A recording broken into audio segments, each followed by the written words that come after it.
C'est Léon Daudet qui traitait Ernest Renan de Dieu de la Troisième République.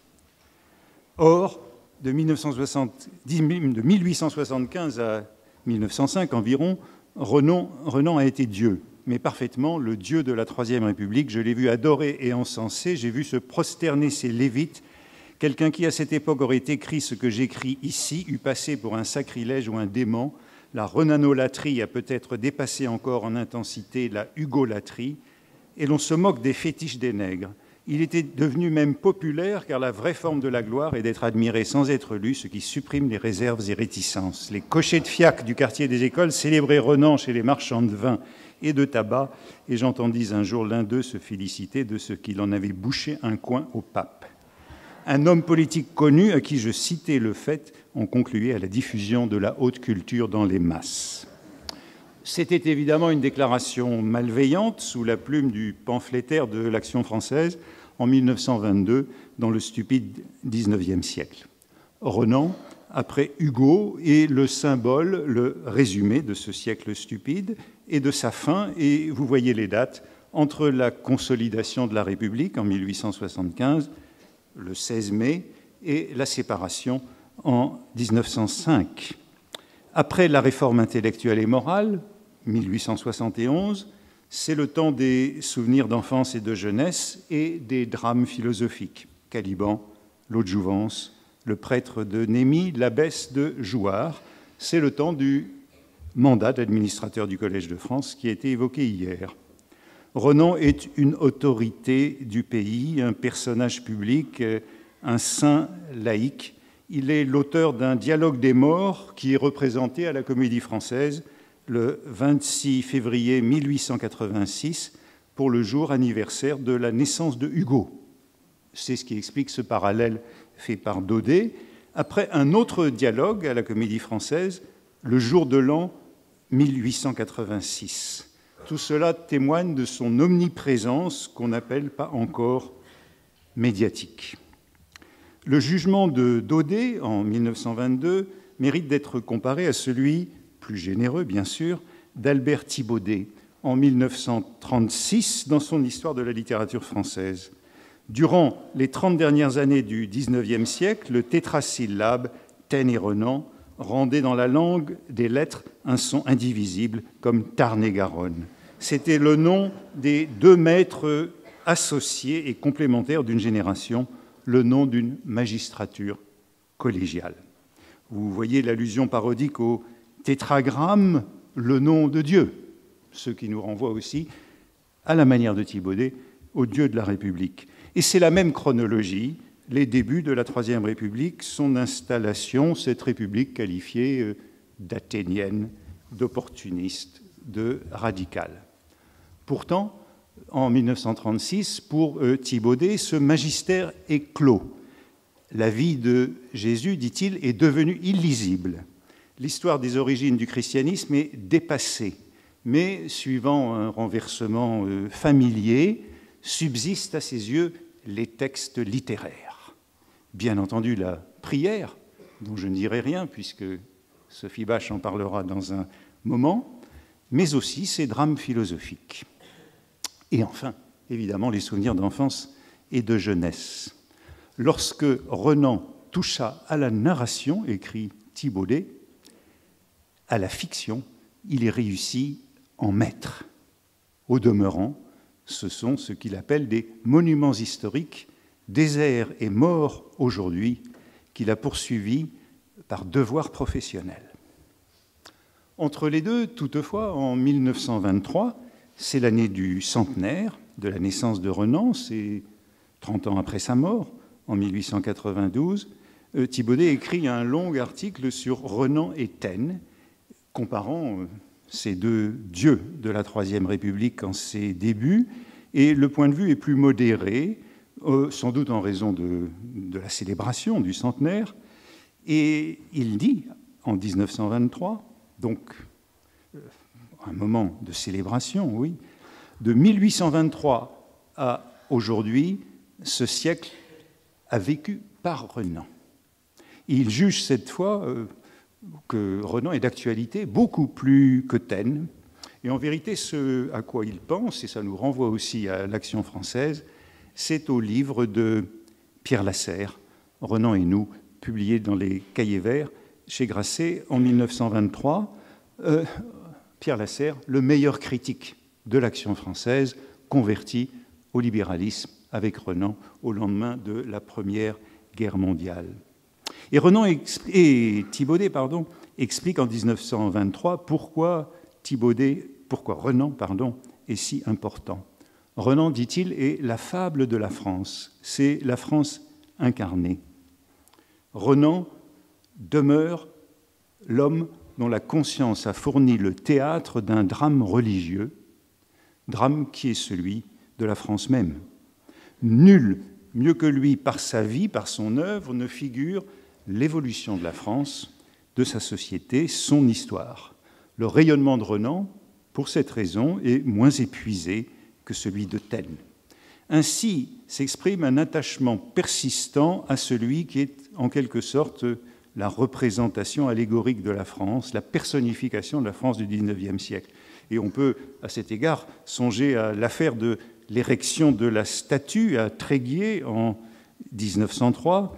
Renan vautrait dans son fauteuil du Collège de France sous Athéna, et on sait que l'inauguration a été guerrière, en présence d'Émile Combes, d'Anatole France, après les attaques de Brunetière, devant des centaines de gendarmes et de soldats face à de violentes manifestations.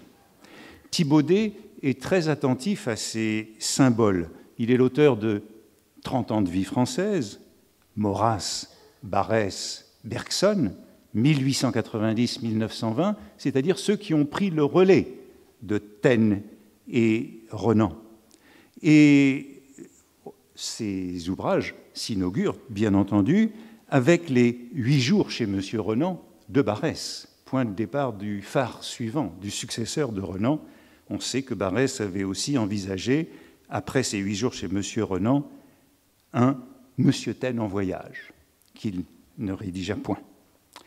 Renan, avec Taine, plus que Taine, c'est donc, à mes yeux, le modèle de l'intellectuel français. Et c'est ainsi que je voudrais le lire.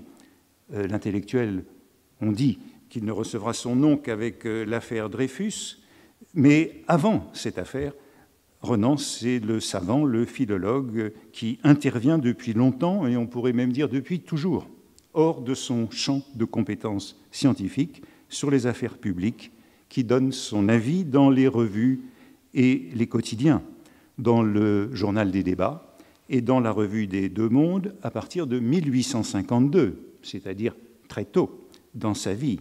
Et même s'il écrit dans la préface, ce sont les premiers mots de cette préface des Questions contemporaines en 1868, l'homme sérieux ne se met d'une manière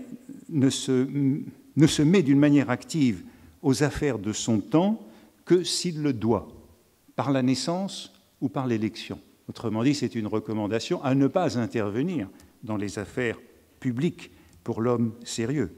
Or, Renan l'a toujours fait. Dès 1848, il a 25 ans, il est à peine sorti du séminaire et, dans le climat de la Révolution de février, il publie l'un de ses articles les plus radicaux du libéralisme clérical dans La liberté de penser, le 15 mai 1848, contre le néo-catholicisme contemporain.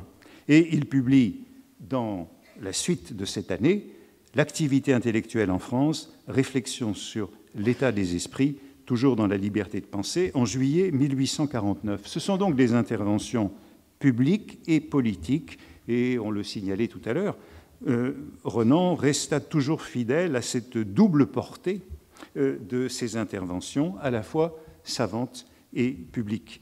Mais ce qu'il faut noter, c'est que cette volonté d'intervention précède, chez Renan, la notoriété. Que trouve-t-on, par exemple, dans cet article de 1848 ? Voici la statue aujourd'hui.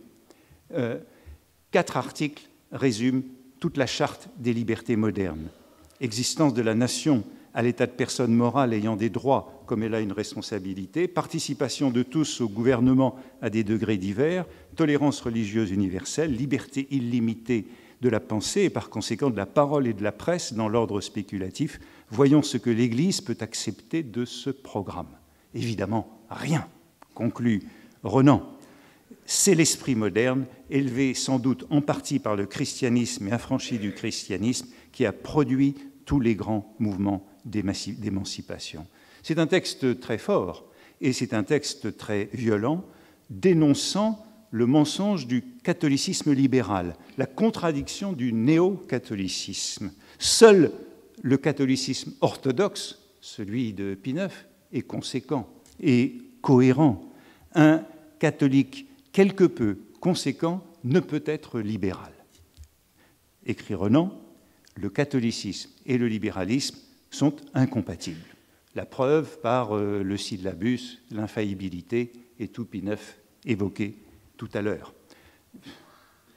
Mais ces interventions très anticléricales de 1848 ne suffisent pas à faire de Renan le dieu de la République. En vérité, il s'agit d'un faux départ, un peu comme celui de Lavis, étudié par Pierre Nora, autre dieu de la République, car Renan a été un républicain tardif du lendemain au même du surlendemain, hostile au suffrage universel, à la démocratie, à l'égalité, sinon à la liberté, bien sûr, comme tant d'autres intellectuels préhistoriques depuis 1848.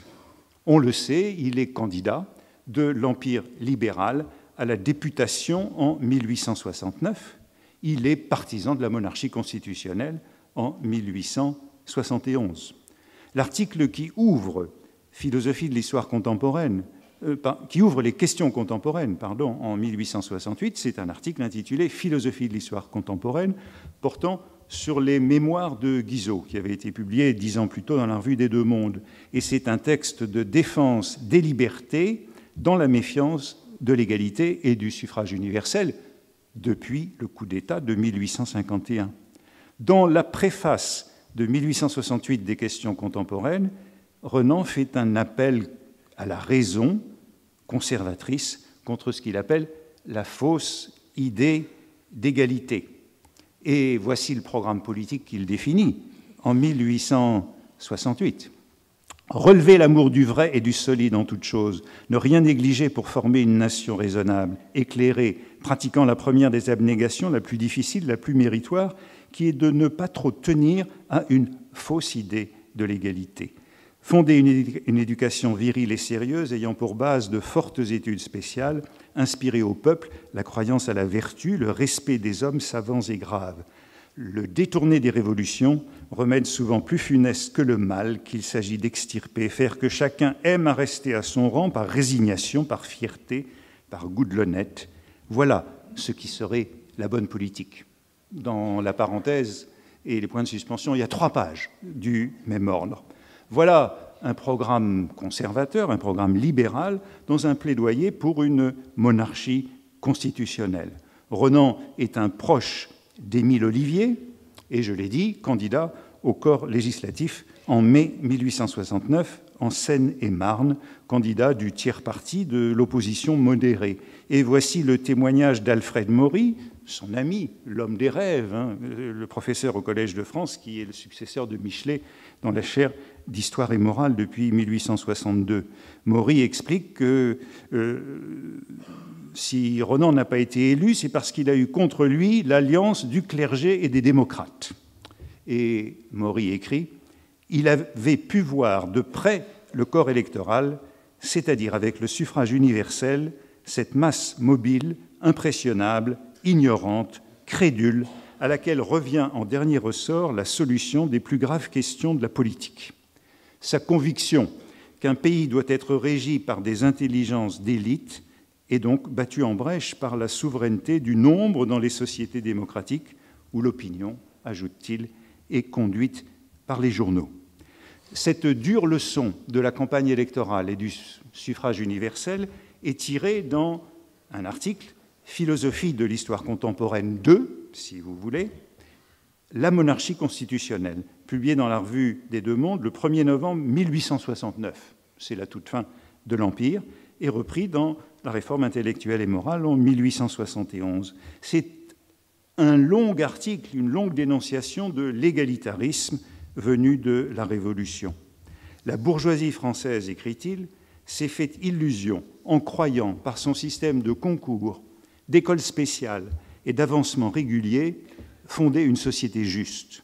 Le peuple lui démontrera facilement que l'enfant pauvre est exclu de ces concours et lui soutiendra que la justice ne sera complète que quand tous les Français seront placés en naissant dans des conditions identiques. Question qui pourrait encore être débattue aujourd'hui à propos de l'égalitarisme. La conviction profonde de Renan est que la France ne peut pas être républicaine, comme le vote du 10 décembre l'a montré. Les républicains ont certes fait des progrès électoraux depuis 17 ans, en 1869, mais Renan ne croit pas que le Parti républicain puisse devenir un jour la majorité, les nouvelles classes devenant monarchiques le lendemain de leur enrichissement. Thèse orléaniste. La France, dit-il, a besoin de royauté. La monarchie répond aux besoins profonds de la France, besoin de courtoisie, de politesse, d'éclat, par opposition à l'idéal américain de suprématie du commerce et de l'industrie. Les républicains s'opposeront à tout gouvernement libéral sans pouvoir établir de gouvernement contre le jacobinisme âpre, hargneux, pédantesque qui peut faire la révolution mais non régner, car il est toujours instable, capable de détruire, non de construire.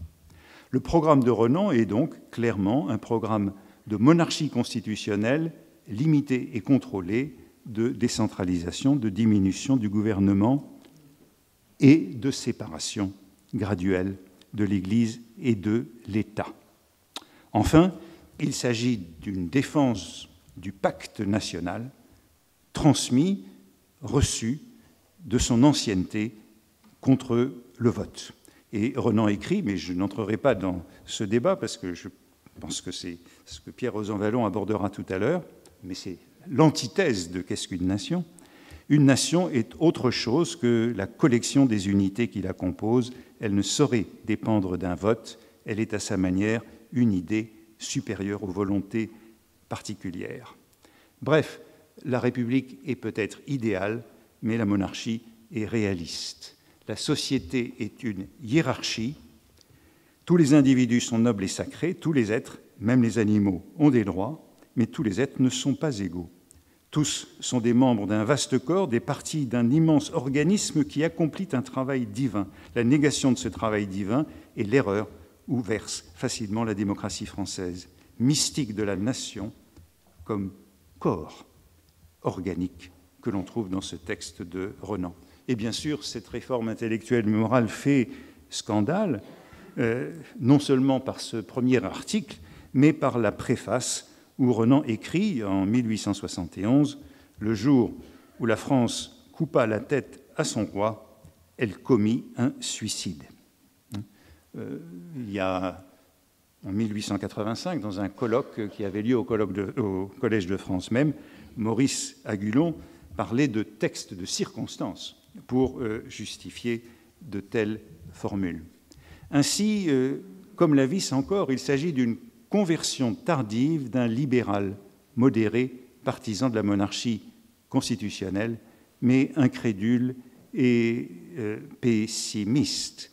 Lorsqu'il est candidat au Sénat en 1878, un litige a lieu à propos de sa profession de foi, qui a été écrite près de Marseille par ceux qui l'incitaient à la candidature. Et cette profession de foi a provoqué des protestations et une mise au point de Renan. Et voici sa mise au point dans une lettre, publiée, je crois, dans le Temps. Une seule phrase relative au passé renferme une nuance inexacte. C'est celle où vous dites que ma pensée a toujours été de travailler à l'établissement de la République. Non, je suis bien un républicain du lendemain, ce qui n'empêche pas que je crois être un ami sincère de la République. C'est pour la France, à la vérité, que j'ai toujours travaillé. On verra de nouveau un litige à propos de ces déclarations de la guerre de 1870 lorsqu'elles seront rapportées par Goncourt par Edmond de Goncourt dans son journal en 1886. Alors, Renan devient le dieu de la République parce qu'il est le prophète de la séparation. Et cette séparation, elle est en effet réclamée de longue date, depuis 1848. Le scandale de la vie de Jésus qui lui a coûté sa chair a été évoqué ici, et je n'y reviendrai pas. Mais ce principe théorique est affirmé tout au long, ne peut être que cette séparation de l'Église et de l'État. Et en cela, Renan est en quelque sorte le prophète du catholicisme du XXe siècle, ce qu'il appelle le néocatholicisme, ce néocatholicisme qui, au fond, s'accommode, comme lui, de l'abandon des miracles, en prend et en laisse dans le dogme, peu soucieux des pratiques extérieures. C'était le point de départ de son abandon de la foi. Il écrivait en 1846 à l'abbé Cognat « C'est faire tort au catholicisme que de l'accommoder ainsi à nos idées modernes. » C'est le refus du compromis. Soit on est orthodoxe, soit on est incrédule. C'est ce compromis qu'il condamne à tout moment, outre qu'on ne le fait que par des concessions verbales qui dénotent mauvaise foi ou frivolité. Tout ou rien, les néo-catholiques sont les plus sots de tous. Ce qui pourrait être dit de tout le catholicisme aux yeux de Renan du XXe siècle à peu près.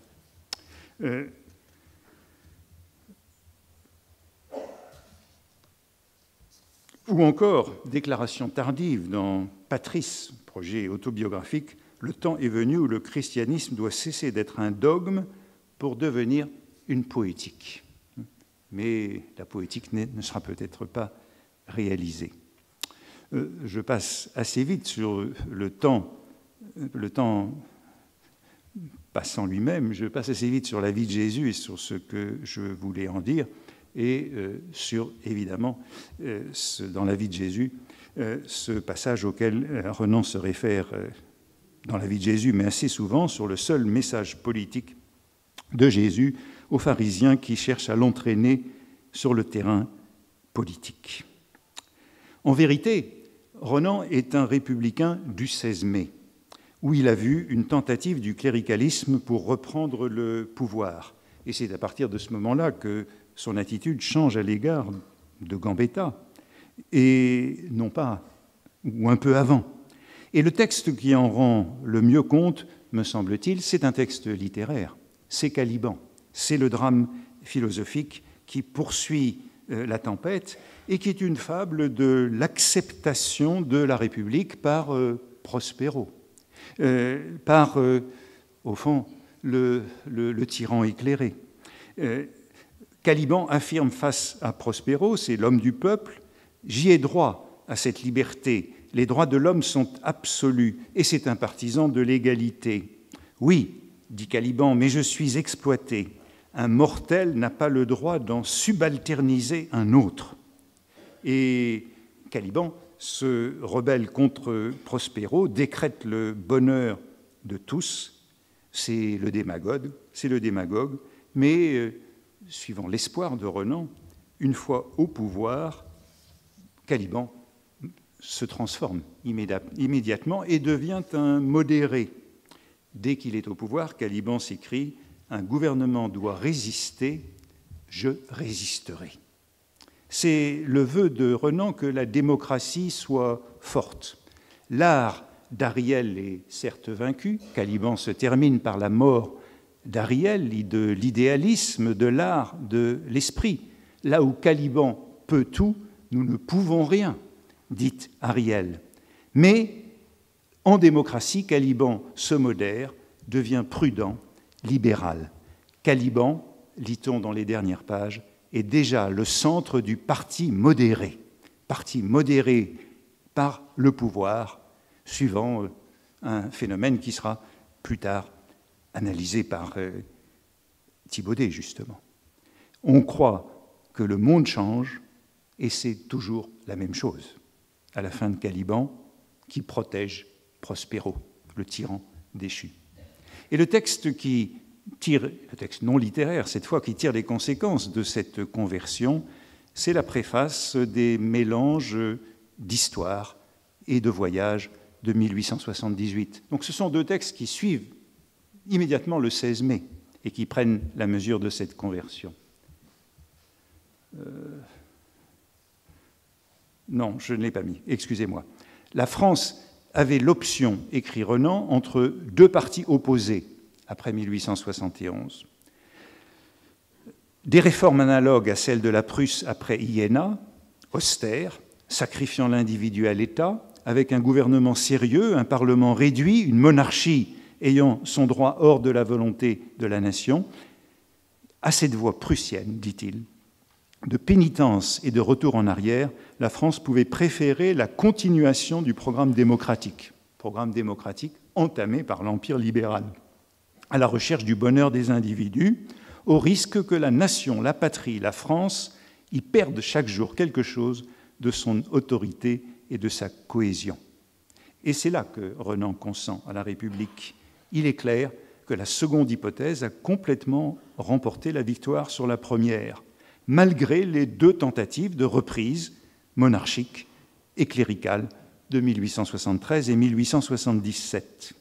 Renan souligne l'état d'affaiblissement politique et militaire qu'entraînent à certains égards la démocratie et ce gouvernement républicain. Mais il y est résigné, je cite, c'est la fin du texte, « Après tout, nous n'avons pas le droit d'être difficiles. Les partis réactionnaires et monarchiques ne nous ont pas traités de telle façon que nous soyons obligés de prendre le deuil avec eux. » C'est ça l'attitude de Renan. Maltraité par les monarchistes. D'abord, il n'y a pas de dynastie disponible, et ayant été maltraité par monarchistes bonapartistes et partis réactionnaires, eh bien, il n'y a pas à prendre le deuil avec eux. Et voici ce nouveau Renan, le dernier, la conclusion de ce texte. Profitons donc et jouissant de l'heure présente. Elle est bonne et douce. Ne boutons pas notre patrie quand elle n'est pas de notre avis. C'est peut-être elle qui a raison.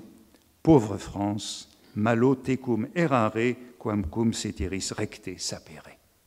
Ce texte suscitera une réplique très virulente à lire de Renouvier, qui parodiera ces mots et conclura « Pauvre monsieur Renan, pour ses sympathies oligarchiques et césariennes, le réfutera. Pauvre monsieur Renan, peu de gens seront de votre avis, parmi vos admirateurs même, malo tecum dissentire, quam esse tecum incipiens. »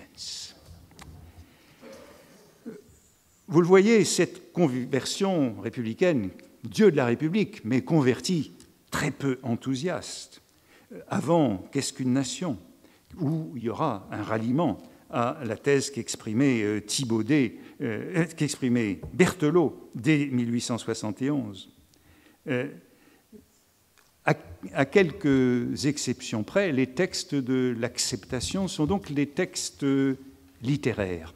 De nombreuses apologues qu'on peut trouver, je dirais, dans les 4 drames philosophiques. Caliban, j'en ai parlé, et l'Abbesse de Jouarre, 1886, mais sans doute aussi les 2 intermédiaires, l'Aude Jouvence et le prêtre de Nény. À la fin de l'Aude Jouvence, Caliban et Ariel sont en quelque sorte réconciliés. Au fond, ce sont 4 drames de la réconciliation du spirituel et du réel, de l'idéal et de la République. C'est Prospero qui parle et qui dit, à la fin de l'Aude Jouvence, « Caliban cesse de parler de la fatuité d'Ariel, il faut qu'il y ait des délicats. Ariel cesse de mépriser Caliban.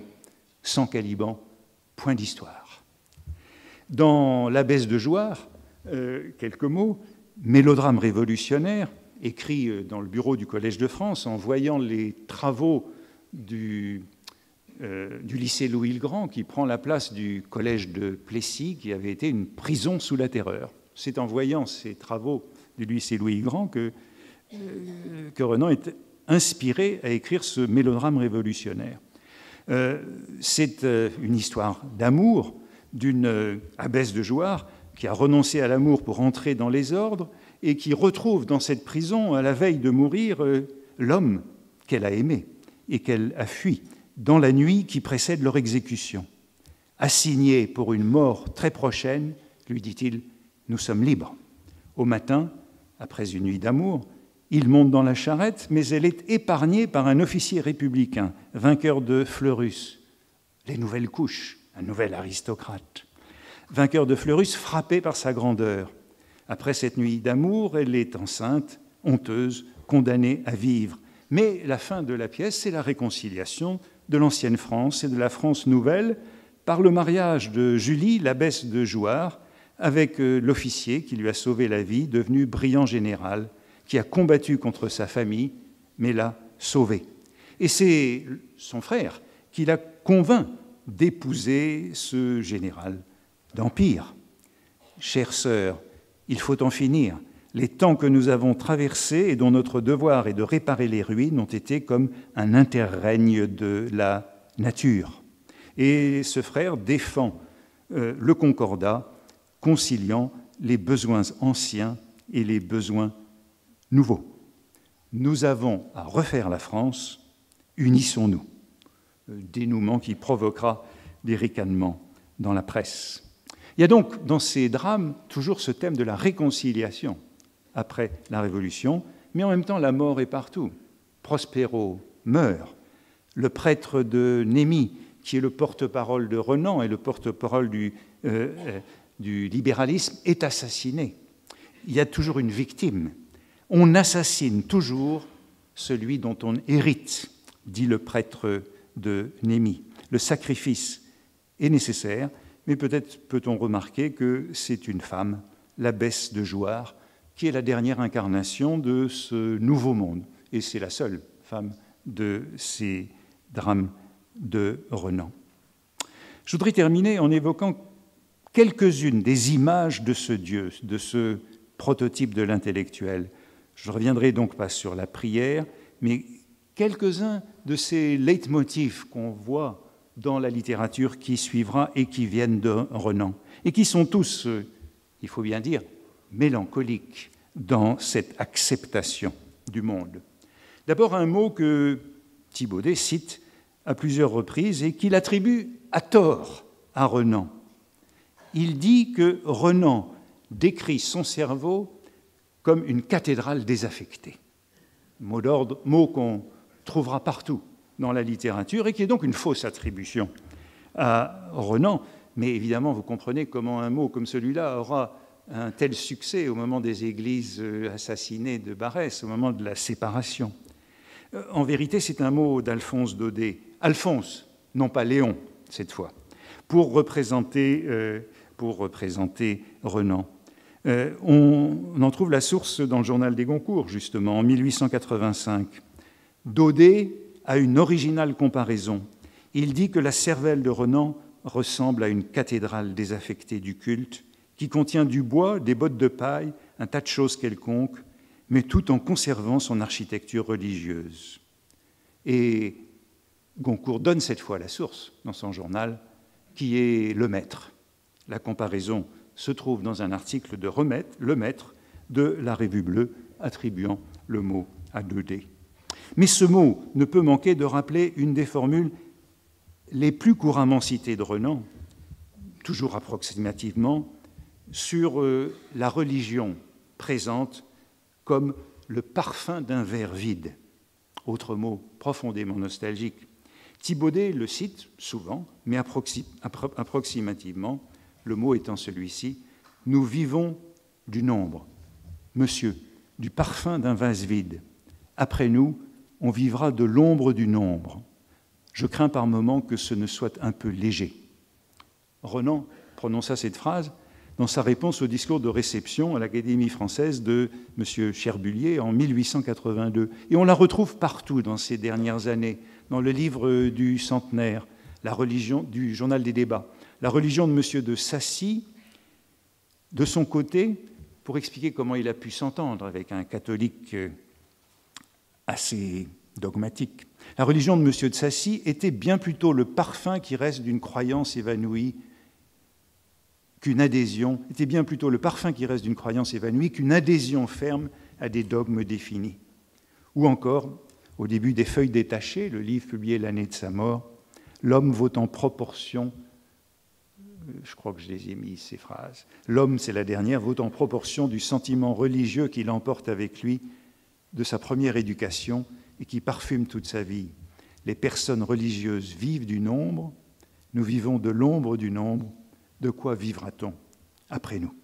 C'est un mot que Barès citera encore en 1922. C'est un mot qui traverse toute cette période et qui en fait, comment dire, cette, personnification de l'histoire ainsi que Thibaudet le décrivait. Encore un mot que je voudrais citer, c'est ce point de vue de Sirius. Renan est le point de vue de Sirius. Renan, c'est le point de vue de Sirius sur le monde. On trouve ça dans toute la littérature, chez Anatole France, chez Valéry. Eh bien, le voici dans une lettre à Berthelot, ministre de l'Instruction publique, en 1886. Il lui écrit, quand il devient ministre, pour le mettre en garde sur sa mission. Les accidents les plus graves des choses humaines, quand on se place au point de vue de la terre entière, n'ont pas plus d'importance que le mouvement d'un guêpier ou le va-et-vient d'une fourmilière.